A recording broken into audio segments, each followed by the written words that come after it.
Once upon a time, two friends joined forces to bring you the best in horror entertainment. Brian from the north, Tim from the south, each bringing their own unique perspective to the horror community. Movie reviews, Blu-Ray releases, beer pairings, games, and more. Welcome to your new home for horror. This is Civil Gore. Hey there, everybody. This is the Civil Gore Podcast, and I just totally screwed up our intro, but we'll keep going with it. I am your host, Tim. And this is Brian. So obviously, this is going to be one of those nights, I think, where this could be one for the ages. This is our part 2 of the dismemberment that never keeps going. It's a dismemberment to rememberment, I guess. Because we had to split it up. It was October. We knew it was going to be big, but I don't think we've ever had one this big. This is huge. I mean, I think it's over 50 titles when you combine the first and second half. It's just crazy. That's even with Maniac Cop getting shifted. It was so big. That's why I screwed up the intro. I was like anticipating looking ahead. I was like, oh my God. So yeah, it's pretty huge. I guess we should like jump right into it, Brian, because we still got to record another full episode tonight. Yeah, we got a lot going on tonight. So, let's go right into it. All right, well, let's kick things off. These are the Blu-ray releases for October 19th. I'm going to take you all the way into Halloween with these last 2 weeks, and boy, do we have a bunch of discs. A lot of really good stuff too. I think the publishers have really been dumping stuff in October this year. Now, I will say one little caveat. This is kind of a weird programming note.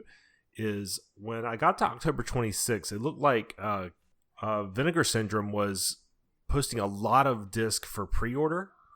And some of them were appeared to be reissues of limited edition runs they had done earlier that had come out in September. So I did not put those on the list because it looks like they're already out. I mean, some of them you could still get on Amazon, but they were listing the pre-order. So I don't know exactly what that's all about. I just left those out, but just bear in mind that Vinegar Syndrome is like putting out a lot of reissues in October. That we won't go into, but we got enough to go into without that. But those were titles that were previously released, so I don't think you're going to miss anything there. All right, so let's kick things off with release number 1 for October 19th. This is Universal Studios' Old 4K edition. This is, of course, from this year, the M. Night Shyamalan thriller, which unveils a chilling, mysterious new thriller about a family on a tropical holiday who discover that the secluded beach where they are relaxing for a few hours is somehow causing them to age rapidly, reducing their entire lives into a single day.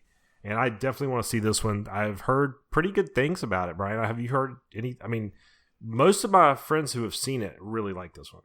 Yeah, no, I haven't heard one bad thing about it, which is pretty good. So yeah, I'm definitely looking forward to it. I think I might already have it on pre-order. I know I'm going to order it anyway because I like all the M. Night Shyamalan movies. So yeah, I've never been really down on him, to be quite honest. I think the worst movie, obviously, The Happening, and then the girl in the water or whatever, the lady in the water, I didn't care for. But other than that, I've actually liked all his movies, even the ones a lot of people don't particularly like.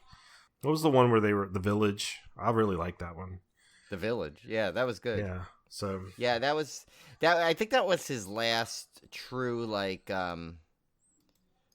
one where he did like the really crazy twist endings, right? Yeah, I think that was like his last like really classic twist ending.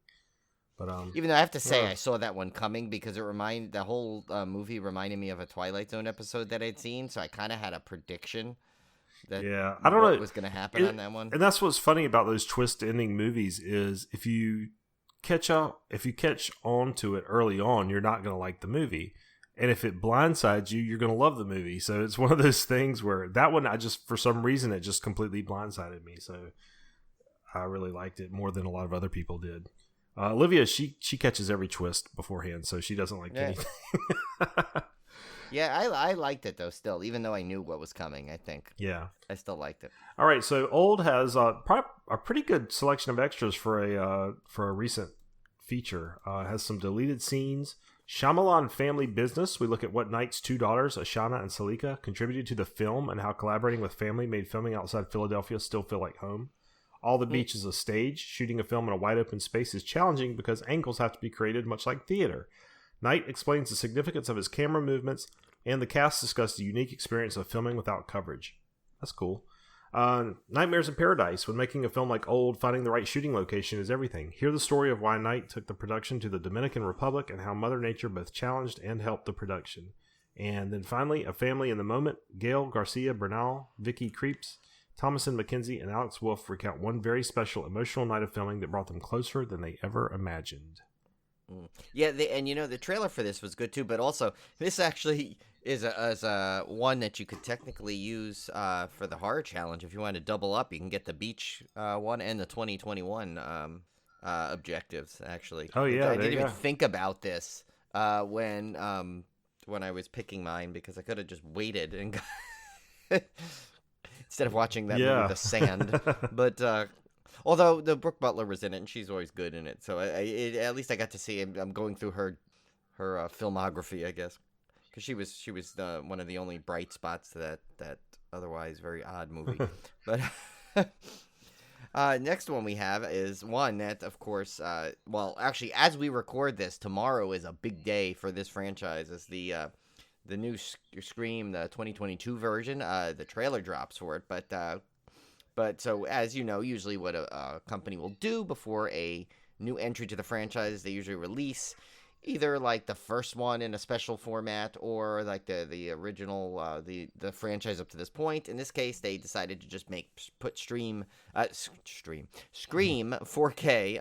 the 25th anniversary edition out in time for it. So it's from, of course, this original Scream was from 1996.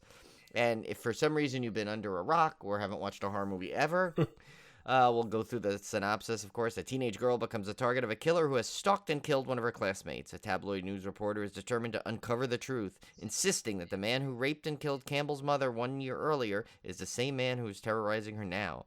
Campbell's boyfriend becomes the prime suspect. That's really poor, synopsis, actually, the way they... I like how they listed the actress as the character's name. And it's just, it kind of makes it sound like such a dull, I would have totally said, it's like this cutting edge horror for the time, something. Wes Craven returns to make it. I don't know. I just thought this was a poor synopsis, but anyway, so I own this already, but I may, because all these special features, might have to double dip on this one. So, of course, it's newly remastered in 4K, and they have a new featurette called The Bloody Legacy, Scream 25 Years Later. A look back at the film and director Wes Craven, featuring archival behind-the-scenes footage and new interviews with stars Neve Campbell, Courtney Cox, David Arquette, as well as screenwriter Kevin Williamson and the directors, and other cast members from the new installment in the franchise, scheduled to premiere in theaters in 2022 from Paramount Pictures and Spyglass Media Group. So there's a little plug for the new movie in there. But that's kind of cool. It's got some new stuff. Legacy bonus content detailed below. It's an audio commentary by director Wes Craven and writer Kevin Williamson. There's a production featurette behind the scenes on the Scream set. Drew Barrymore, she just gets her own featurette. Just by herself. You get Drew Barrymore. She comes with the package. Yeah, she comes. She's so awesome. She will come visit your house every time you buy this movie. You know what? If anyone would, I could see her doing it. She probably would, yeah.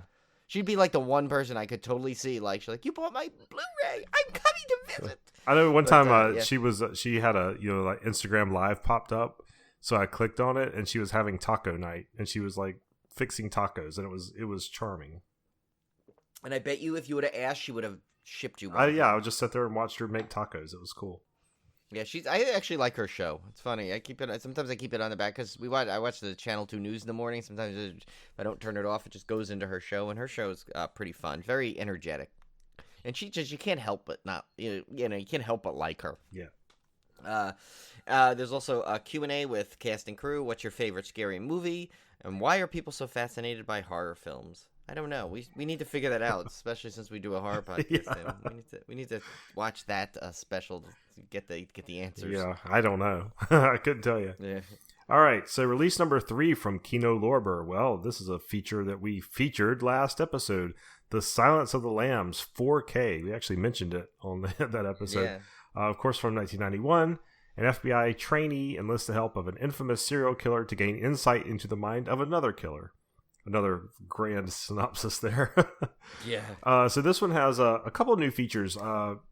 Primarily a audio commentary by our resident film critic Tim Lucas. Yes, Southern Gentleman Redneck. Yeah, Tim Lucas is our basically our Joe Bob clone. Yeah. So that was on disc. Tim Lucas says check it out. Yeah. Disc 1 is just a 4K Blu-ray with the audio commentary, and disc 2 is the audio commentary plus the following features: Inside the Labyrinth documentary, which is like an hour plus. Page to screen documentary, Understanding the Madness featurette, Scoring the Silence featurette, original 1991 making of featurette, Jonathan Demme and Jodie Foster interviews, deleted scenes, outtakes, Anthony Hopkins' phone message, which is odd, TV spots, theatrical trailer, Hannibal trailer, and another theatrical trailer. Again, I'm probably not gonna double dip on this only because I just got that nice Criterion version, and the only new extra on here is that audio commentary, which I'm sure is fantastic, but I'm not sure I'm gonna double dip on this one just for that. Yeah, and I do know two features. So one, I did listen to the Anthony Hopkins phone message. It's pretty simple. He just goes like, "Good evening, Clarice. I guess you're out. I'll call you back later. My number is oh, I'm sorry, I don't have a phone here in prison." No, but I found out they are adding an additional feature, Tim. It's from Civil Gore Podcast. It's their Civil Gore theater reenactment of that classic scene where Clarice first meets Hannibal Lecter. I've heard no feedback from our listeners, which is either a good sign or a terrible sign. I don't know. Yeah. We've either lost every listener at once or they're just still in shock. We don't know yet. I don't know yet. All right. Yeah, so that's it for mine. Yeah, a special, speaking of, it's funny, we just mentioned Criterion sets. This is a new Criterion set for The Incredible Shrinking Man. Not The Incredible Shrinking Woman with Lily Tomlin, which Cone has my Blu-ray of that he ordered for me. I love that movie when I was little. Oh, that one? Yeah, that's a classic. Yeah. Galaxy Glue and oh my god, that one's due a rewatch. I have not seen that movie in decades. Well, that's why I ordered it when they had it. Was like it was I don't know, was it Arrow? I don't know, one of their Scream, Shout Factory Select, one of those like sales. Cone and I went in together, and so that was the one I wanted him to add to it because I used to love that movie. I think I have it on DVD, but I wanted the Blu-ray. I still remember that my favorite part was the whole thing with Sydney, the ape. Yes. And now, like Mark Blankenfield, he's like, "Sydney in pain, Sydney heart hurt." It's like just that whole like, yes. Yeah. Oh my god, I don't know how many times I used to watch that movie when I was younger. It must have come on HBO all the time or something. Oh, it was. Oh, it was one of those HBO like mainstays, and the other part with like when she's trying to scream and like the cleaning lady's like just dancing. She's like, "Pepsi!" Ah! She's screaming. Oh my god, I've got to watch classic. that again. I've got to watch. This might be the next one we chalk into the off-topic Brian and Tim watch. Oh commentary. my god, that'd be great. But anyway, once again we went way off topic. This is The Incredible Shrinking Man. Many years before, 1957. And that's 6 months after being exposed to a mysterious radiation cloud, suburban everyman Scott Carey finds himself becoming smaller and smaller and smaller until he's left to fend for himself in a world where ordinary cats, mousetraps, and spiders pose a mortal threat. I think they do that for me no matter what. It says, all while grappling with a diminishing sense of himself. I never actually saw this one, but I kind of always wanted to. I have seen this. Especially because I watched The Incredible Shrinking Woman, so I was kind of fascinated with any of those. Yeah. The ones I actually watched this one. It's been several years ago. I couldn't really tell you a whole lot about it, but I remember the effects being pretty cool for 1957. Yeah, the trailer made it look pretty interesting. So this has a 4K restoration of the film with uncompressed mono-aural soundtrack. It's got a new audio commentary by feature genre film historian Tom Weaver and horror music expert David Schechter. So, of course, Tom Weaver we knew. He's the upbeat, nice guy. He likes to hang out at the beach and go to the Regal Beagle.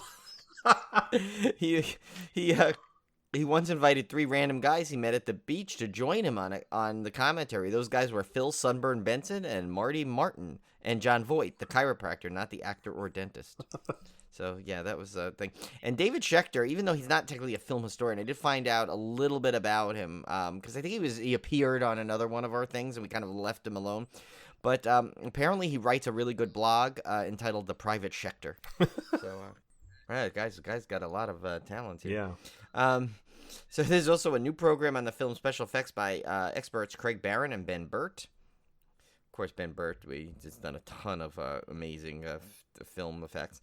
It says a new conversation between filmmaker Joe Dante and comedian and writer Dana Gould, who actually is a big horror guy too. He's one of those comedians that love horror, because remember he had that great segment that I warned you not to become, Tim, with your feuding Halloween decoration. Yes. Cul-de-sac there. That was that great thing in Halloween, Tales of Halloween, where he had the war with the guy across the street.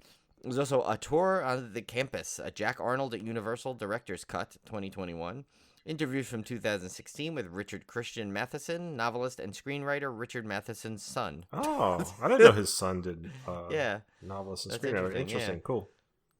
So it says interview with director Jack Arnold from 1983, 8mm home cinema version from 1957. That's got to be pretty cool. Mm-hmm. Trailer and teaser narrated by filmmaker Orson Welles, plus an essay by critic Jeffrey O'Brien.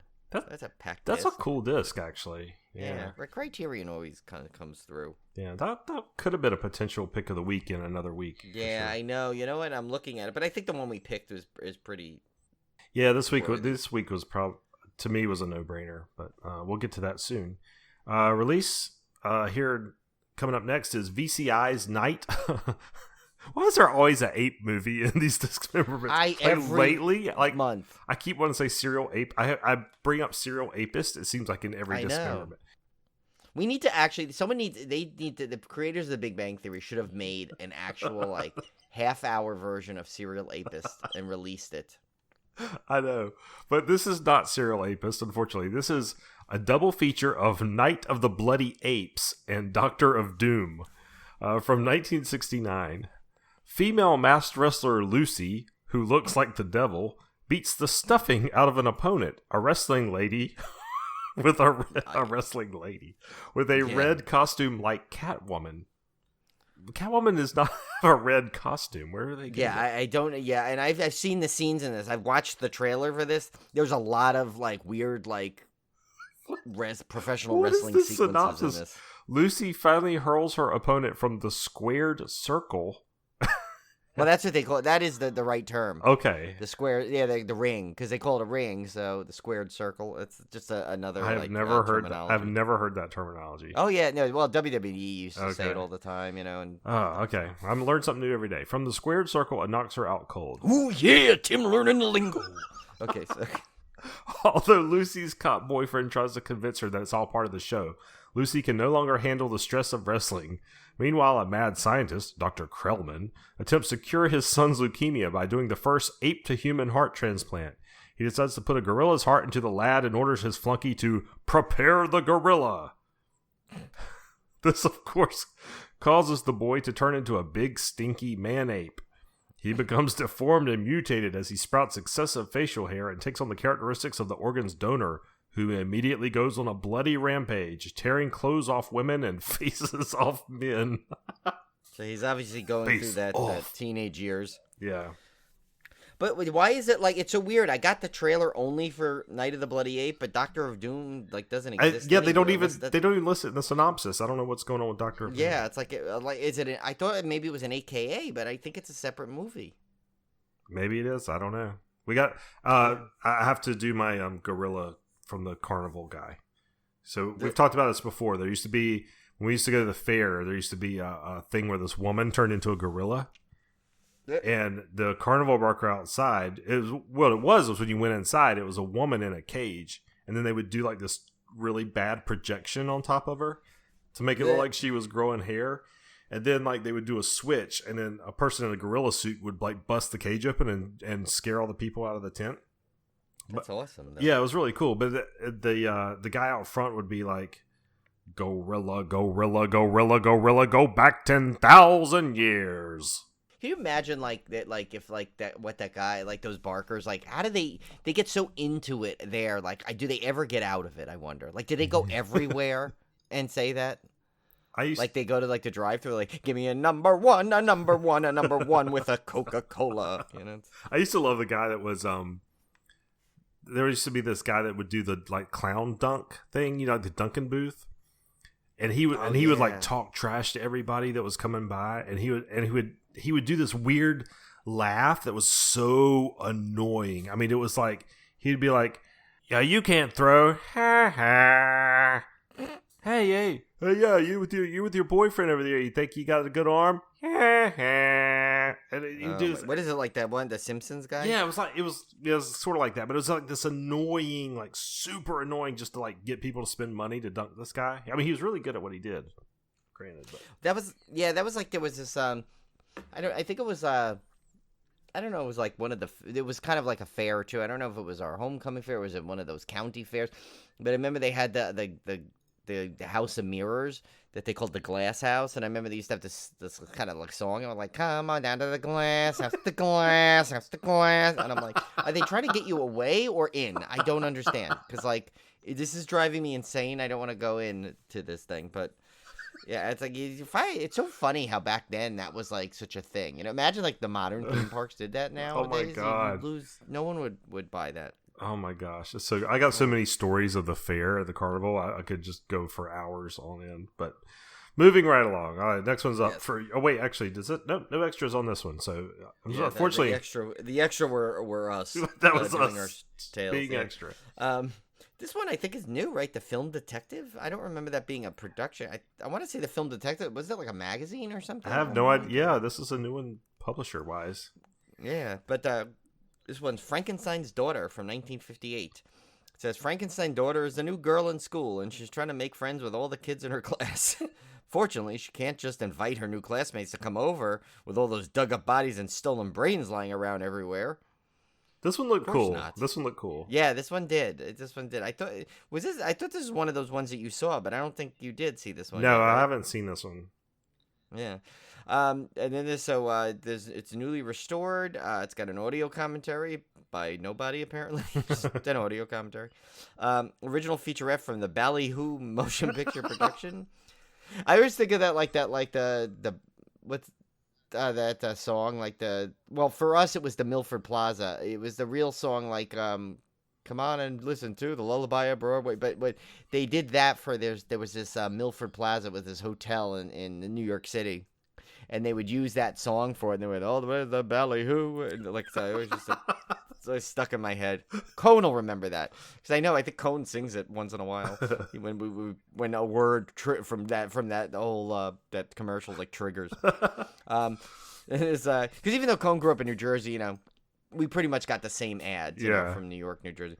So there's also a full color booklet with an original essay and more. And more. So, yeah. There's and more. We don't know what the more is. All right. So next one up. This is one I actually am dying to see. This is a. Yeah, same here. I did not know this was a Disney release. This is kind of weird. Okay. I didn't either. This is the Nighthouse from last year, 2020. A widow begins to uncover her recently deceased husband's disturbing secrets. I've heard good things about this one. This does have one featurette, What Happens at the Lake House. Take a deep dive with director David Bruckner and the cast to unearth the secrets of the Nighthouse. From the design of the mind-bending set to Rebecca Hall's haunted performance, witness how this chilling mystery was brought to life. Well, she was good, so this is probably a solid movie. Yeah, like I said, I've heard nothing but good things. Yeah, same here. Next one is from Warner Archive, which is Mad Love from 1935. This one looked really weird. I can figure it's it out. It's a Peter Lorre vehicle, Brian. It is, and that's how he talks the whole trailer too. Dr. Gogol is a renowned surgeon who is obsessed with stage performer Yvonne Orlak. So much so that he actually goes to the theater every evening just to see her. Stalker. I know, yeah. Stalker. No. He is disappointed to learn from her that she is leaving the show to join her husband, famed pianist Stephen Orlak, on a much-delayed honeymoon. The Orlaks no sooner set off than they are involved in an accident where Stephen's hands are crushed. She begs Dr. Gogol to do anything to save her husband. He decides to graft new hands to replace those that are crushed and uses those from recently executed prisoner. Rollo, the knife thrower. Rollo. When Stephen regains the use of his hands, those around him find that he has also undergone a personality change and is now prone to violent fits of temper. He's also very good at knife throwing. I did not know this story was this old, though. Like the old, hand transplant from a killer plot line was this old. This is 1935. I mean, it goes way back there. Yeah. But I like seeing It's Peter pretty Lorre. good to learn. At least you got a cool skill out of it. Usually you just go around like with weird like crazy things. But this guy now he can knife throw. Yeah, he can make a living off of that. You know what's kind of cool is like when I didn't know who Peter Lorre was except through the Bugs Bunny cartoons. Right, because he was gonna mention. You remember? Because they always used to have the celebrities, like the old timey celebrities. So I knew Peter Lorre through the Bugs Bunny cartoons. I didn't realize he was a real person for like many years later. Like, oh, that's who they were making fun of. So yeah, I actually got him confused with Peter Lawford all the time, but that's a tale for another time. All right, so last release before we get to our pick of the week is from Leo Mark Studios, and this is Ouija Japan from 2021. Karen is an American housewife, such a Karen, living in Japan who desperately wants to fit in with her Japanese community until peer pressure forces her to play the Kokuri-san, the Japanese Ouija, with the other housewives, unwittingly disrespecting a local deity who sets them up to fight each other in a deadly battle royale. I mean, Japanese love their battle royales, right? They do. It's like everything leads to one in these movies. A mysterious app gets installed on their phones to aid them in their battle. It offers the women tools to fight each other, which they buy with credits. But they better be careful with their spending because when the credits run out, it's game over. Ouija Japan is a female-led action horror film combining two popular horror elements, the Ouija and the Japanese Battle Royale. Discover the Japanese Ouija, how it differs, what it does, how it works, and experience a Japanese twist on the genre. This one looks really cool. Yeah, this one looks cool. I definitely want to see this one. It looks really awesome. It's funny. This is the one I have on my. I had 3 Ouija movies planned, for my chat objective, and this was one of them. So I'm after seeing this trailer, I'm going with this one. I have not done that one yet either, so that might be my pick for that one as well. Yep. Yeah. Cause what? Oh, I thought you did Ouija Shark. You didn't do that one? Oh, you're right. I did Ouija Shark, but I could use that for. You could use it for the 2021 one. Well, you can shuffle these around. I've already done 2021, but sometimes like if I get done early, I'll go back because I'm trying to watch 31 movies. I'll go back and like one that had a double objective, I'll just break it up and make a single objective. That's true. Yeah, and we never made a rule that you can't do it vice versa too. If you realize you've missed an objective, like I think Jeff Whitmire realized he had one and he missed it. And so I told him, I said, no, you can claim that one too. Yeah. So yeah, you can always go back if you forget that, if you saw one and you realize, oh shoot, it also claimed this. Oh yeah. There's no rule that says you can't add it. No, we're not like that strict. I do all kinds of shuffling around because I like to do it with as minimum number of movies as possible. But then I also like to go back and try to fit it where my 31 exactly fit. It's almost like a big jigsaw puzzle. I like playing with the objectives as long as they count. It doesn't really matter how you do it. All right, so that brings us, Brian. You're going to take over our pick of the week. This is a pick of the week that we both agreed on, and I think you guys out there will probably agree on this one too. Yes, and this is sorry, my thing did not want to scroll. Anyway, it's a 2-disc set. Well, I think it's 2 discs. It's 2 movies for sure. It's Demons 1 and Demons 2. And these are actually on my list for the horror challenge. They claim a couple of objectives, but what's good is they happen to both be on Shudder right now. So if you want to watch it first to see if you want the disc, you can go ahead and do that. But this is a solid disc set. So here it is. So regarded by horror fans the world over as 2 of the greatest Italian horror films ever made, Lamberto Bava's Demon films are not only major cinematic nightmare fuel, but also hugely entertaining splatterfests of the highest order. Synapse's 2013 Blu-ray remains 2 of their most popular releases, and now they're bringing these favorites to 4K, UHD, and remastered Blu-ray in brand new spectacular 4K restorations.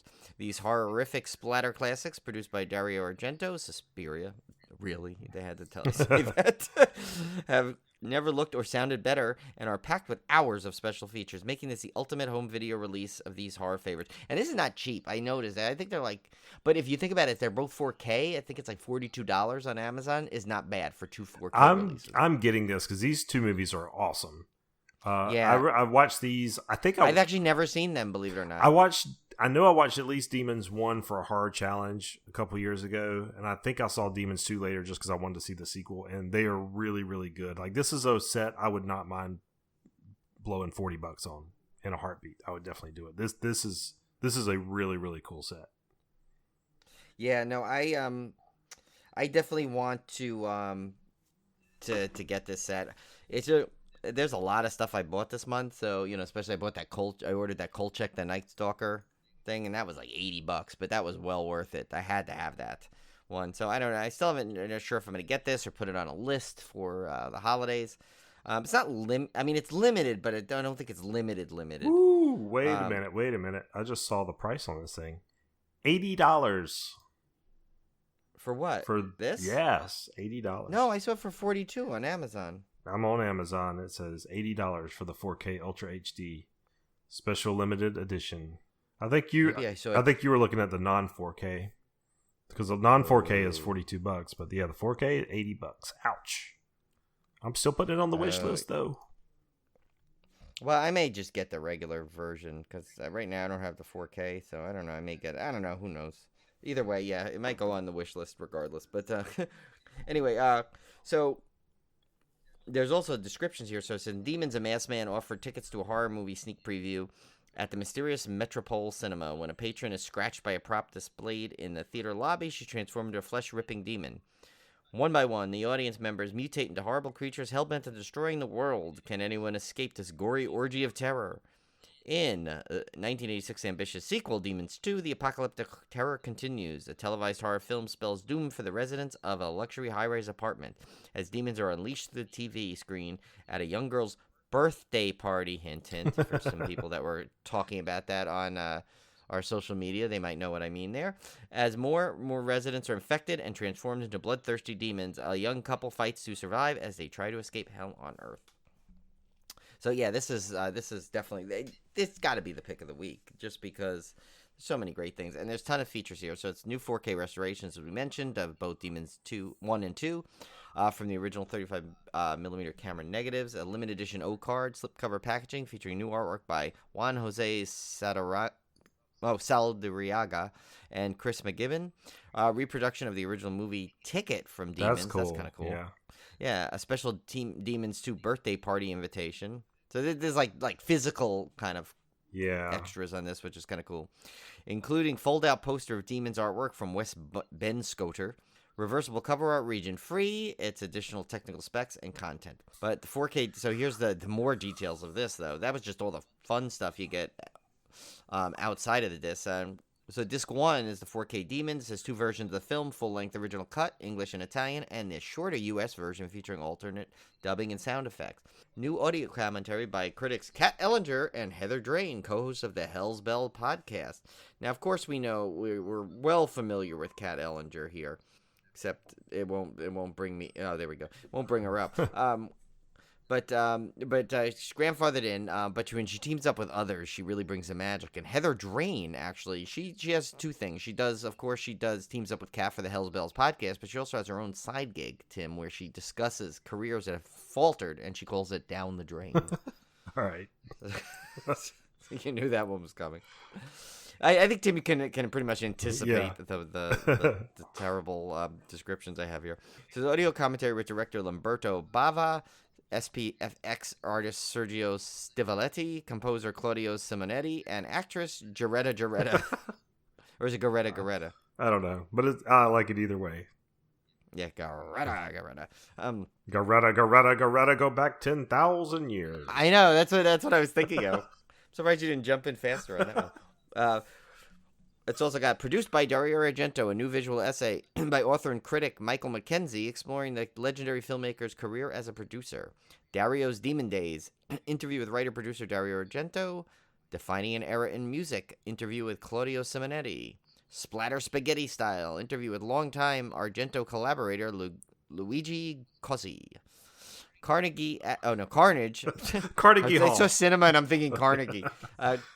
Carnage at the Cinema, Lamberto Bava and his splatter masterpiece.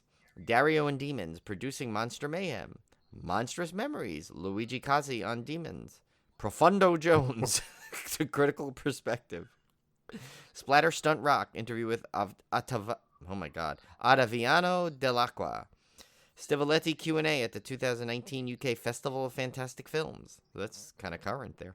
Original Italian, English, international theatrical trailers, U.S. theatrical trailers. Now we're in the 4K Blu-ray Disc 2, which is Demons 2, and that's new audio commentary by film critic Travis Crawford. I think he's a new one, he's new, yeah. Yeah, so he before becoming a film critic, he's actually an up-and-coming country music superstar, Tim. I don't know if you knew I that. did not know that. Yeah, and some of his songs were Ribs and Beer, San Antonio Sunburn, and Rodeo Rhapsody. I'll have to look him up sometime. Yeah, I think he can find his album pretty much nowhere. Then he's got Bava da Bava, an interview with Luigi Cozzi on the history of Italian horror, creating Creature Carnage again, with interview with Sergio Stivoletti, Demonic Influences by Federico Zampiglione Speaks. Yeah, okay. These names today, I get the bad names now. The Demon's Generation, Roy Bava discusses a legacy in lacerations. Who's Roy Bava? Is he just another one of the Bava brothers? Or? Yeah, he's a Bava. He's a Bava. The New Blood of Italian Horror featuring Sergio Stivoletti. Screaming for sequel, The Delirious Legacy of Demons 2 with Lamberto Bava. Another Bava. A soundtrack for Splatter. What? Another Bava. Oh, yeah, Bava. Well, he was there. I think he was already mentioned. It's like Baba, like that mama, that like puppet. It says a soundtrack for Splatter, an interview with composer Simon Boswell. And Together and Apart, a new visual essay on the space and technology in Demons and Demons 2 by author and critic Alexandria Heller Nicholas. And of course, she's been around there. She's the saucy little minx, the Karen Black from Trilogy of Terror, or Miss Davis from Varsity Blues. She kind of looks like a meek school teacher, but has a naughty dark side. Hot for teacher. Oh, you naughty Alexandra Heller Nicholas. Yeah. And it's got the original Italian and English theatrical trailer. So that is a packed I set. can see why they're charging $80 for that thing. Wow. Yeah. I mean, because you think about it, usually those 4K sets are usually a standalone or like about $40. Mm-hmm. So, to get two of them with all this extra stuff, and it's, it's got those extra physical bonuses, which are always a plus. So yeah. All right. Well, let's recap the week of October 19th. We had Old in 4K from 2021, Scream 4K 25th Anniversary Edition from 96, Silence of the Lambs 1991, their 4K edition from Kino Lorber, The Incredible Shrinking Man Criterion version from 1957, Night of the Bloody Apes / Doctor of Doom from 69, Frankenstein's Daughter from 1958, The Nighthouse from 2020, Mad Love with Peter Lorre from 1935, Ouija Japan from 2021, and our pick of the week, Synapsis Demons 1 and 2 4K limited everything in the kitchen sink collector's edition of Demons 1 and 2. That's a really, really cool set. I'm kind of, oh man, I wish it wasn't $80, but that is a very cool set. Well, I mean, keep an eye. You never know what kind of sales Amazon has. Although I heard their Black Friday sales are not, just with everything with the supply chain this year. Some of the, although it seems like Blu-rays are not affected, but like that may be. Could be a benefit because maybe that's what they have more of than anything, so that's why there'll be a lot of sales for Black Friday. Yeah, so maybe keep an eye out. All right, well, let's turn our attention to the week of October 26th. A bunch of good releases this week. I did want to mention a few up front that we're not going to go into super great detail on because they're reissues. We had a From Dusk Till Dawn 4K reissue, a 31 Steelbook edition, a Summer of 84 4K edition, and a Frankenstein Day of the Beast reissue. Those were nothing new on those, which is why I only mentioned them here at the top. But if you were looking for 4K versions of those, there they are. It's kind of funny. It really is interesting that they're putting out all this media on 4K, and yet you go into Walmart or anywhere, and there's still DVDs everywhere. I mean, they're not even up to Blu-ray yet, and that you've got all these companies like releasing this 4K stuff, and I'm going, the stores, like the retail stores, aren't stocking this stuff. Yeah, Best Buy does. Best Buy stocks 4K, but yeah, but I don't. That's I mean, and Target, I think too. To some degree, yeah, but they still, it's mostly DVD though. When you go in there. Well, I think in 4K, people are going to probably, the people that are really into the 4K stuff are going to buy it online anyway and have it ordered. Yeah. All right, so let's get right into it. The first one up here is one that I am dying to see because I love the original. This is from Sony Pictures, Don't Breathe 2 4K edition, of course, from this year.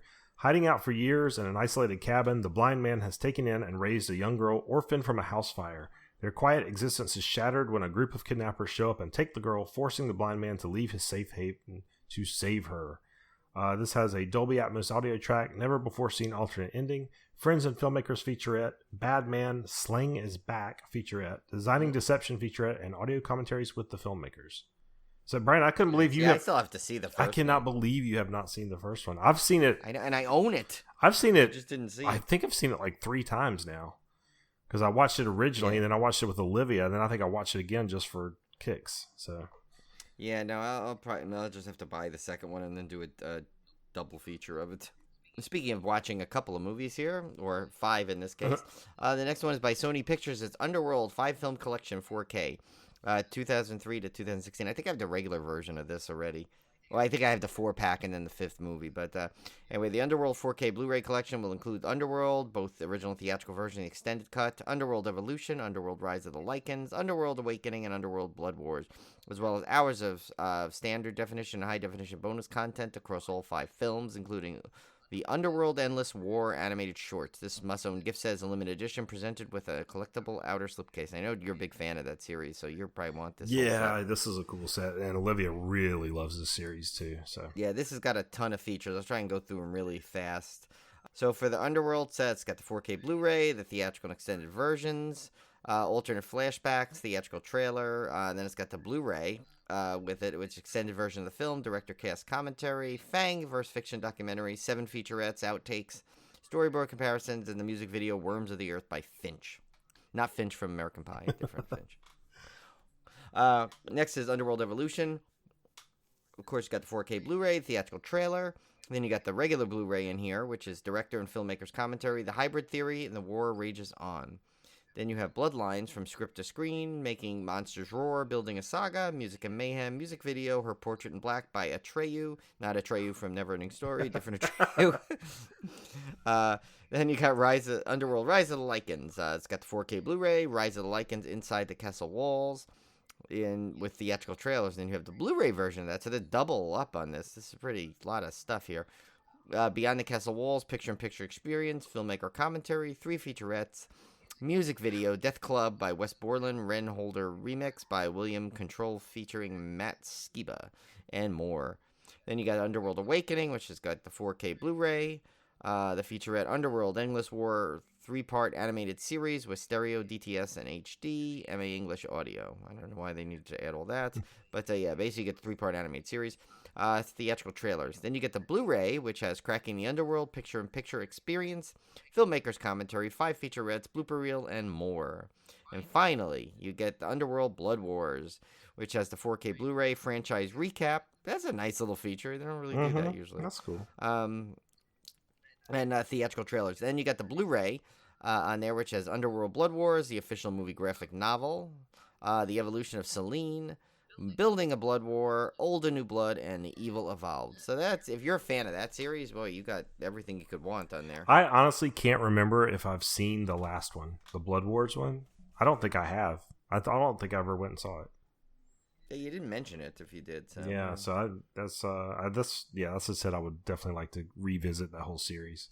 And very well done on reading those extras, Brian. You really you zipped right through those. I mean, there were so many. Yeah. I was like, and they're like very basic ones, Yeah. so I'm like, I gotta just get through these.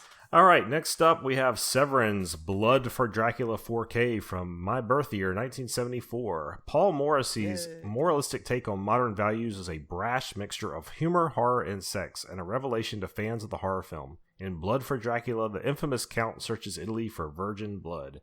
This looks like one of those movies that they always made back when I was born, where it was like kind of trashy sex horror things. I don't know. Yeah. I don't know about this one. So it is.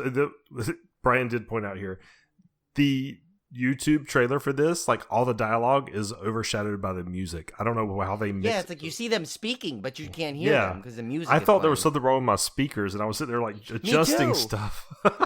Well, you know what I thought it was? Well, I also thought it was like, because when I watch these trailers, sometimes you leave the window open from the trailer I just watched. I thought maybe that was playing. Yeah, I did too, because it didn't look like it matched up, so I thought like I had sound on from another tab or something. Yeah. That's funny. That's what I thought too, but no, it's just a poor trailer. So this has a 4K restoration of the film, CD disc, original motion picture soundtrack, composed, orchestrated, and conducted by Claudio Gizzi. Transhuman Flesh and Blood interview with director Paul Morrissey. Rubinia's Homecoming, interview and location visit with actress Stefania Cassini.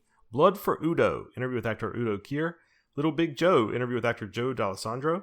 Conversation with a Vampire, audio interview with actress Melina Vukotic. So that's an actual interview with a vampire. Bloodthirsty, interview with assistant director Paolo Pietrangeli. Black Cherry, interview with art director Gianni Giovannoni. The Blood of These Whores, interview with the Murderous Passions author Stephen Thrower. He is I'll let you read his description there, Brian. Yeah, he's so he's not a film historian yet. He's still a scholar, apparently. He's not a historian. He was once a guest on Fowler and Pratt. How about that? Because of his catchy last name, he was assumed to be a star pitcher. He shattered those illusions, though, after posting a 2-16 record and an 8.74 ERA in his first 2 seasons of college baseball. So, wow. Yeah. Once again, thank you, Cody, for recording all these. We haven't had him on in a while, I don't feel like. Or I think we did have him, and we missed him or something. Yeah, I think he might have been on like 2 months ago, and we just kind of forgot that we had a backstory on him. Well, if he'll step it up and become a real film historian, maybe he'll get mentioned more. He's like that borderline. He's lucky. He's just lucky we paid him any mind. Sad Romantic Dracula, interview with soundtrack composer Claudio Gizzi. The Roman Connection, interview with producer Andrew Brownsberg, and trailers. Yeah. By the way, I heard there was one part he goes, "Someday we'll find it, the Roman Connection. The Giallos, the Udos, and..." No, I don't know what I'm even doing. It's not even a Giallo film. That's why people are still afraid of the musical episode, Brian.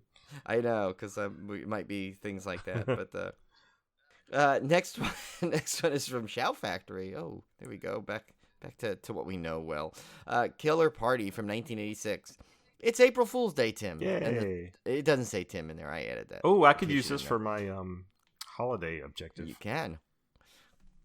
Yeah. Sorry. I got thrown off because I was gonna say and what I used. I went totally off topic there. But anyway, it's April Fool's Day, Tim, and the Sisters of Sigma Alpha Pi have found the perfect place to throw a party: the abandoned fraternity house where a guillotine pledge lost his head in a hazing gone slightly awry. Just slightly awry. A decapitation counts, I guess, on the college police report as slightly awry. I wonder what would make it fully awry. I don't know. Decapitation is would also it have to be multiple. It's also an objective, by the way. So you get 2 for the price of 1 there. It is. I know. So pay attention there, Jeff Whitmire. Looks kind of nuts, but I'm kind of checking this one out. I think I kind of want to see this one. This looks fun. There's got a some cool features on here. It's got new campus gentleman, an interview with actor Ralph Seymour, new head of the glass, interview with actress Sherry Willis Birch. Why is it head of the glass? Is that a typo? No, should it be class? No, I'm wondering if I'm wondering if his head got chopped off in a window or something. It's because it says actress Sherry Willis. I expected to say Sherry Willis Glass. I thought it was gonna be like us, like a pun. Oh yeah, but no, I think there's. So that's now we have to buy this disc just to find out what that feature is all about. I'm sure it makes sense if you watch the movie. Yeah, New Fool's Night, an interview with writer Barney Cohen. New Racing to the Party, an interview with composer John Beal. New Unholy Diver, an interview with special makeup effects artist Gordon J. Smith. New Dressed to Possess. Dressed to Possess. Sorry. An interview with production designer Ruben Freed. New from Burbank, It Came. White Sister and Killer Party, an interview with White Sister members and Gary Brandon and Dennis Churchill Dries. Nice. That one does look interesting. I guess, what is that, a band? Yeah. White Sister, yeah. Not to be confused with Twisted Sister. No, not, which is awesome. All right, this next one. Snyder from Long Oh, Island. yeah, I love Dee Snyder. All right, so this next one up is from Lionsgate. Megan is Missing from 2011. Inspired by actual events, director Michael K. Goy's harrowing cautionary drama tells the story of 2 typical teenage girls who vanished without a trace after being accosted by an internet predator. 14-year-old Megan Stewart and 13-year-old Amy Herman were best friends. Like most typical adolescents, they enjoyed chatting on the internet and partying with their friends. Then on January 14th, 2007, the unthinkable happened. Megan simply disappeared into thin air. Her friends and family searched frantically, but to no avail. 3 weeks later, Amy too went missing. To this day, neither of the girls has ever been found. The feature offers a disturbing glimpse into the events as they may have unfolded in the days leading up to Megan and Amy's disappearances. I watched this one, maybe a year ago. a very disturbing film. Yeah, I still haven't seen this, but you just told me it was really disturbing. Yeah, it's really it's rough in a way that you know that this stuff happens in real life, and that's why it's so terrifying. Not that there's that much horror on screen, although there is some disturbing stuff. But it's more just the knowledge that this stuff goes on, and it's got a really, it really packs a punch. It'll definitely stick in your mind for a while after you've watched it. You see it on a lot of these most disturbing horror films lists for good reason because of the subject matter. So this one has new Rachel Quinn, a look back at Megan is Missing. New Amber Perkins, Nikki Christie original audition tape. New barrel scene audition. New a tour of the locations for Megan is Missing. New selection of still photographs from the production. New original one sheet. New shooting script. New trailer. New blooper. Audio commentary with the cast and producers. Audio commentary with the writer-director. Deleted scene and Mark Kloss's statement about the film. This is not one I would buy because I do not want to see this movie again. I'm glad I watched it. I'm glad I saw it, but it's not one I would be revisiting for any reason whatsoever. Yeah, I want to watch it just because I haven't seen it, but yeah, I don't think I'll buy it though. Yeah. Next one is from Severin Films, our good buddies at Severin there, which gave us our great Christopher Lee set. And hopefully we'll release that Al Adams set again. We've been asking, but they have not been responsive. An Angel for Satan from 1966. Says, in the final film of her Italian Gothic period, the legendary Barbara Steele, Black Sunday, stars in one of the most startling erotic shockers of her entire career. This sounds like something Joe Bob would say, wouldn't it? Yeah. Here's one of her startling erotic shockers from her entire career. Don't you think so, Darcy? Says, when a cursed statue is recovered from a villa's lake, a young heiress, Steele, will inflict a torment of depraved seduction and homicidal madness on the local village. Anthony Stephan, the night Evelyn came out of the grave, that's where he's from. Claudio Gora from Danger Diabolique. And Marina Berti from Night Train Murders co-star in a Euro horror classic featuring Steele in all her mid-60s glory. And then it's in parentheses, DV Drive-In. I guess maybe they said that. Yeah. They quoted it. It says, co-written and directed by Camillo Mastri and Sink. Crypta the Vampire, and scanned in 2K from the original negative, which both Italian and thought lost English tracks are on there, so that's pretty good. And it's recently discovered in a Rome vault. Nice. That's interesting. Yeah, I couldn't understand the dialogue, though, because it was, I guess, in the Italian, was the trailer I found, so I don't really know what's going on, but it's got some decent features. It's got a 2K restoration from the original camera negative. It's got a audio commentary with actress Barbara Steele, along with the fellow historian, one of our favorites, David Del Valle, which I think he's the one, right, that's on the full moon, right? Yeah. He's got a bunch of full moon specials on there. Anyway, he looks and sounds like Frankie Avalon. Used to do beach exploitation movies in the 60s. Still has Shatner hair and wears deep V-necks to let the Hasselhoff-like chest hair hang out.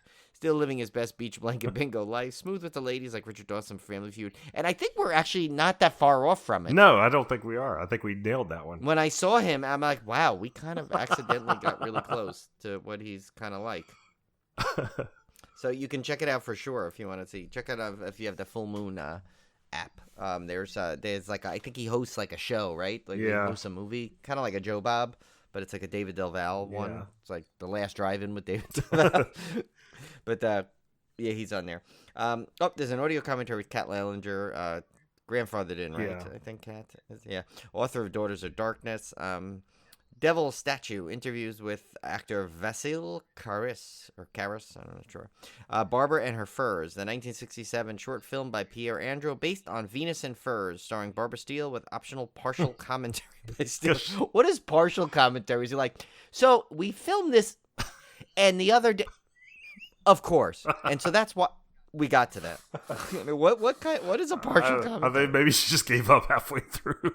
Yeah, which is pretty bad for a short film. She couldn't even get through the whole thing. Yeah, I mean, it's short. Like, how big could it be? I got to see this partial commentary. Anyway, trailer and extended trailer. It's got both. So it's got the partial trailer and the trailer. Next up, this one was very close to my pick of the week. This is Arrow's release of Giallo Essentials from 1965 to 1977.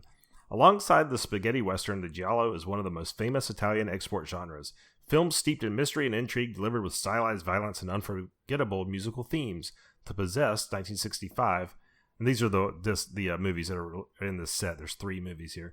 The Possessed masterfully combines noir, mystery, and giallo tropes in a proto-giallo based on one of Italy's most notorious crimes. It tells the story of a depressed novelist, Peter Baldwin, in search of his old flame, Verna Lisi, who has disappeared under suspicious circumstances, prompting an investigation that finds him plunged into a disturbing drama of familial secrets, perversion, madness, and murder.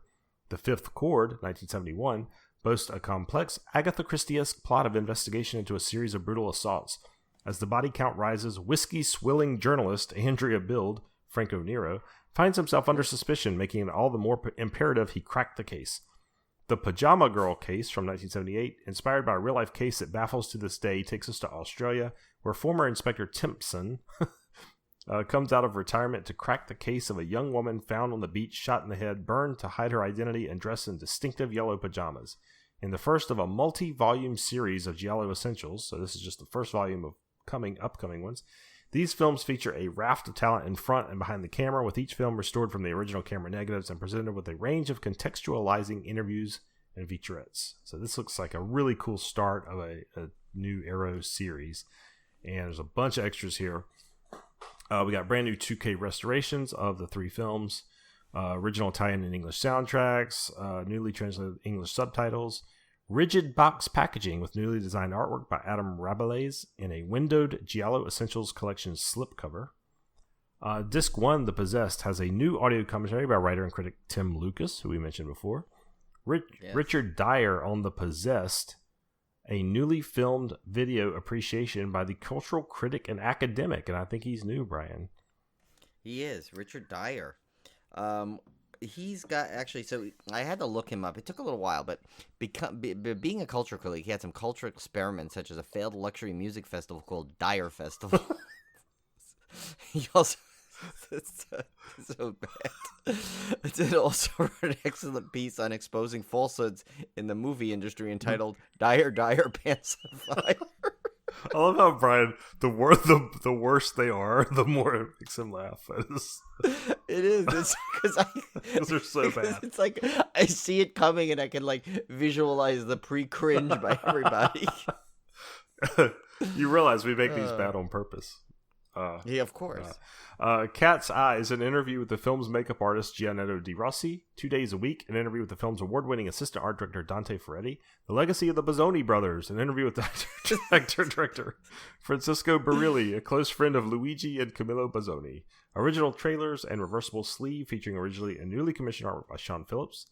Disc 2, The Fifth Chord, has a new audio commentary by critic Travis Crawford, who is our up-and-coming country music superstar. Lines and Shadows, a new video essay on the film's use of architecture and space by critic Rachel Nisbet. Whiskey Giallo, a new video interview with author and critic Michael McKenzie. That's a new one, too. Yeah. So he's actually, it's got Tim. He's right up our alley. He's like cut from the same cloth as us because he's an obvious fan of puns because he's hosted several shows from A to Mackenzie, and also the Morning Mackenzie. He also published a weekly online publication called The Mackenzine. So, all right. I think we insulted him worse than ever by saying he's cut from our cloth. Really. That was like the worst thing we could have ever said.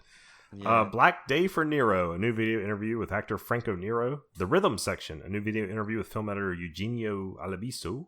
Rare, previously unseen deleted sequence restored from the original negative, original Italian and English theatrical trailers, image gallery, and a reversible sleeve featuring original and newly commissioned artwork by Haunt Love. Disc 3, The Pajama Girl Case, new audio commentary by Troy Howarth, author of So Deadly, So Perverse, 50 years of Italian Giallo films. And Troy Howarth, of course, is our posh Englishman. Yes. He has not teamed up with Nathaniel Thompson this time, so he does not turn into Statler and Waldorf. No, not by himself. New video interview with author and critic Michael McKenzie, who we just talked about, on the internationalism of the Giallo. New video interview with actor Howard Ross. New video interview with editor Alberto Tagliavia. Archival interview with composer Riz Ortolani. Image gallery, Italian theatrical trailer, and reversible sleeve featuring original and newly commissioned artwork by Chris Malbin. That's a big set there. It is. Yeah, that could have been pick of the week too. I think it just I don't know. I think the ones that we picked. I mean, we have separate ones. I think they're both worthy, but we'll get to those shortly. Next one is another one by Severin. That's Beyond Darkness from 1990. It says, a priest and his family move into a new house without knowing that it was built over a place where 20 witches were burnt at the stake.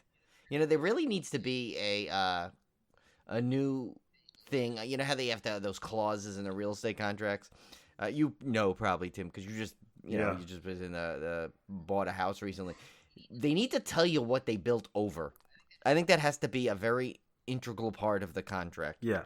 Because it seems like every movie has these things where they're built over something, and that causes all these problems. But anyway, so it was built over where 20 witches were burnt to the stake. Soon the terror begins, with the house terrorizing its inhabitants with the elements that lie within the construction. For example, a possessed radio and a flying cleaver. So they give us some examples, Tim. It looked kind of interesting, actually, too. It's got an HD transfer, in original 1.66 to 1 aspect ratio. It's got here's Statler and Waldorf, audio commentary by genre experts Troy Howarth and Nathaniel Thompson. So they're back. Yep. They couldn't leave them alone too long. No. You know? Hammond and Hair Loss, an interview with composer Carlo Maria Cordio. Film Mirage Memories, an interview with Alessandra Lenzi, daughter of esteemed director Umberto Lenzi, and production executive at Film Mirage, I guess. Film Mirage. Okay. Film Mirage. Original trailer, it's got a reversible sleeve with alternate title. Limited edition soft touch slipcase. Ooh. Yeah. Sensual. And then a limited edition booklet notes by Chloe Lee Taylor. Nice. Next up from AGFA AGFA. Boarding House. American Genre Film Association. Yeah, we looked that up one time. This is called Boarding House from 1982.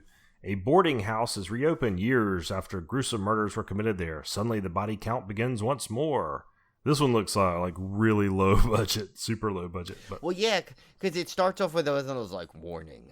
The movie theater company cannot be responsible. All that shenanigans, and then it just turns into a boob. Yes, total boob. Like everything is like every woman that comes on screen there's a boob. Yeah, pretty much. So this trailer is trying to tell you exactly what you're getting. Which I still find so hilarious that YouTube doesn't catch these. I mean, you go look up trailers that have full nudity in them, and YouTube doesn't catch it. Is it not against the YouTube? Do they not have a thing? Like, I know Instagram does. Well, they usually age. Twitter yeah, they would age lock it behind it if they knew it, but I think they don't even realize that it's there. All right, so new 2K restoration of the theatrical cut completed from an original 35mm release print, original home video cut transferred from the 3/4-inch master tape, theatrical cut, partial commentary with Agfa and Bleeding Skulls. There it is again. Yeah. The partial commentary. Partial commentary. What's going on? And Bleeding Skulls, Joseph A. Ziamba, and friends. He just invited some friends over to do the commentary too. Why not us? I know. Why not? One day, Brian. Theatrical cut commentary with star Mariel McKinley and Sean King. 35mm theatrical trailer, home video trailers and TV spots. Psycho Killer, 1984. Yeah, that's what I think of every time. Previously unreleased alternate cut of Boarding House transferred from the 1-inch master. Sally and Jess, 1989, previously unreleased family film from the makers of Boarding House, preserved in 2K from the 16mm answer print. Sally and Jess commentary with Kalassu, John Wintergate, and Sean King. Sally and Jess on-set footage and music videos from Kalassu and John Wintergate. It's a lot of extras for that low-budget movie. Yeah. Kind of looks interesting, though. It's teasing me to want to see it, but... next is Children of the Dam by Warner Archive. Warner Archive's always got some good stuff when they finally release it from the archive there. 1964, scientists discover that there are 6 children who each have an enormous intelligence. The children are flown to London to be studied, but they each escape their embassy and they gather in a church. I still need to see this one. Yeah, I've seen it years and years ago, and I remember really liking it. But yeah, I want to see this one. It's what you always trailer for. It's really you cool. kind of always see you're kind of always aware of it if you've never seen the movie. You see it referenced. Yeah, it's like one of those. You see it referenced in other movies, and like they're watching it on TV or something. Yeah, yeah. Next up, before we get to our picks of the week, is another Warner Archive disc. This is Eye of the Devil from 1966. Workers employed at a French vineyard quietly follow old pagan rituals that call for the life of the marquee owner to save his crops during dry seasons. This one looks okay. I like movies from this time period, so I would definitely check this one out. No extras on this one. So, Brian, I'll let you take your pick of the week for October 26th. Okay. So my pick of the week is definitely a classic, and that is Arrow's release of Deep Red in 4K from 1975. I love the Arrow release. I'll tell you what, this might be one of my favorite Giallo films, period. Yeah, this is such a good one. And so it's when a respected psychic is brutally murdered, her pianist neighbor teams up with a journalist to track down the killer. Of course, it's a very classic. I think I watched this for one of the horror challenges one year, I think. Yeah. Or I might have just watched it, but I'm pretty sure it was for a challenge. So this one's got a 4K Blu-ray limited edition content filled with tons of stuff here, and it's got the 4K restoration of both the original 127-minute Italian version and the 105-minute export version for the original negative by Arrow. So they did 2 4K restorations for this, which is pretty impressive. Yeah. And they're both versions in Dolby Vision. Compatible. It says limited edition packaging with reversible sleeve, featuring originally and newly commissioned artwork by Obviously Creative. Illustrated collector's booklet featuring writing on the film by Alan Jones and Michael J. Coven, and a new essay by Rachel Nisbet. Fold-out double-sided poster featuring original and newly commissioned artwork by Obviously Creative. 6 double-sided postcard-sized lobby card reproduction art cards. And that's just the basics here, but now here's disc 1, which is 4K Blu-ray Deep Red original version. It's restored original lossless mono Italian and English soundtracks, optional lossless 5.1 Italian soundtracks, English subtitles for the Italian soundtrack, optional English subtitles for the deaf and hard of hearing for the English soundtrack. It's got new audio commentary by our Statler and Waldorf there, Nathaniel Thompson and Troy Howarth. It's got archival audio commentary by our Argento expert, Thomas Rostock. I think he might be new, isn't he? I think he is, yeah. Yeah, and he really, I don't know much about him other than he's known around the biz there for his creative little gifts around Christmas, playfully known as Rostocking stuffers. So, jeez. Poor Cody. She's got a lot to do after this comes out. And it's also, here's the almost 3 hours of new interviews with members of the cast and crew, including co-writer-director Dario Argento, actors Maca Merrill, Gabriel Lavia, Jacopo Mariani, and Lino Capoliccio, Argento's original choice for the role of Marcus Daly. So it's not even the person that played it, the original version. Wow. That's cool. Production manager Angelo Iacono, composer Claudio Simonetti, and archival footage of actress Daria Nicolodi. Italian trailer. It's got an Arrow Video 2018 trailer. Image galleries. Then disc 2 is the 4K Deep Blu-ray Deep Red export version. So that's that other version we talked about. Restored original lossless mono English soundtrack, optional English subtitles for the deaf and hard of hearing, archival introduction to the film by Claudio Simonetti of Goblin, Profondo Giallo, an archival visual essay by Michael McKenzie's back, featuring an in-depth appreciation of Deep Red, its themes, and its legacy. Archival interviews with Dario Argento, Dario Nicolodi, Claudio Simonetti, and longtime Argento collaborator Luigi Cozzi. And it's got the U.S. theatrical trailer. So that is a packed disc. One I may have to jump on and grab. I don't own it, and those Arrow sets are really this one, I was actually putting it on the wish list as you were reading those, Brian, because that's one I definitely I know, Tim, our wish list between me and Tim here during this year is just October's work, because like right now it's usually by this point we've already gotten those ones from the early months. But, like, now it's like, all this good stuff comes out, and we're like, oh, okay, we need this, we need this, we need this. So, my pick of the week is one I picked because it truly is one that I will get. Like, I don't have this set yet, and it's been released in many different forms up to this point. And that's the only reason why I did not pick it for my pick of the week, because I own it already in another version, and it's just, it's one of these ones that they re-release a lot. Yeah, so I understand a good version. If some people would not see this as a pick of the week, but since I don't own it, this is the set I want to have. That is the Twilight Zone Complete series from 1959 to 1964. Now, Paramount has released these in single season sets, and the extras, as I understand it, the complete series will just have the same extras. This is more or less just a box set of all the seasons. So you're not getting anything new if you've been acquiring the single season sets. I don't have any of these, so this is my chance to jump in and finally get the full collection.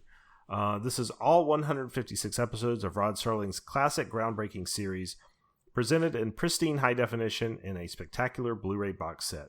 Also includes many hours of special bonus features, including rare unofficial pilot episode The Time Element, original unaired pilot version of Where Is Everybody with Rod Serling's network pitch, numerous audio commentaries and interviews, Rod Serling's audio lectures, promos for next week's show, radio dramas, sponsored billboards, isolated music scores, and so much more. See individual titles for more info. I did not bother going and listing those out. You can go look those up yourself, but if you have not had a chance to grab any of the Twilight Zone seasons yet, this is your chance to get the whole set in one swoop, and that's what I plan on doing. This is a set I've had my eye on in its various incarnations for years, and I just have never bit the bullet and grabbed it, so this is my chance. Yeah, you know what? I just thought of something. I know we don't usually do this. It may be something we want to add. Maybe this was not the month to add it, especially with so many titles, but maybe in the future we should add...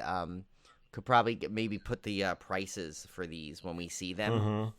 Mm-hmm. Kind of an added thing, just what we find them on Amazon, or maybe just look up the lowest price it's available for. Because I was just like that boarding house, I found that it's $35 on Amazon, which is not terrible. Yeah, that's a good idea. Special films.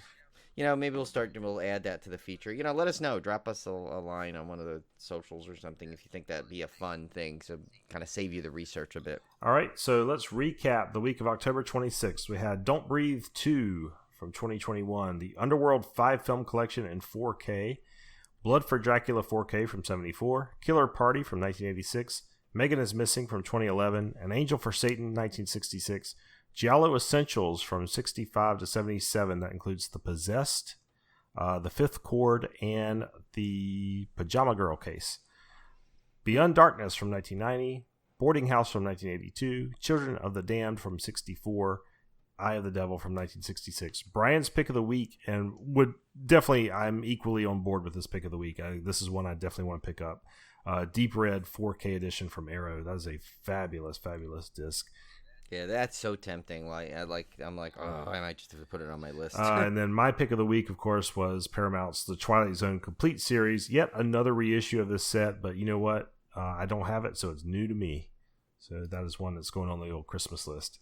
Yeah, and I have I literally have the only Twilight Zone set I do not have right now is the second season of the Jordan Peele one, which I need to order. I think they don't really stock it; they basically make it per order kind of a thing for you. Like if you can order it on Amazon, it takes about a month. I think they press it for you or something. It's weird for something with the season 2, but I need to get that, and then I will basically have every Twilight Zone. That's cool. On home, because I even have those two sets on DVD that were rare from the 80s. Mm-hmm. Those were really hard to find at one point. I don't know if they're back out for sale. I know they went out of print for a while. But those 80s ones are really fun, so. Yeah. I got to go back to my Twilight Zone project. I forgot where I left off. I know. I kind of left off in the middle, too, because I was kind of watching them along with you. But yeah. We got to dig back and look. And then I also got to, once I get a hold of Amityville Death House somehow, then I can, because I keep seeing it on regular DVD for almost $20. I'm like, I don't want to spend $20 on that on DVD. If it was Blu-ray, it'd be one thing. Yeah.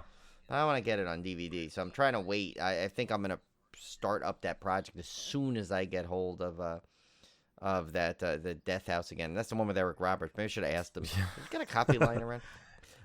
But and the worst part is I gotta go back. That means I gotta go back through Amityville Island eventually. Oh my gosh! And I tell you, those Amityville movies, they breed. They're every time you look, there's a new yeah. You're never gonna catch up. I don't think it is. There's 6 this year alone. I think there's one is the Amityville, the witches, the Amityville Clown House. Oh my gosh! The Amityville Vibrator.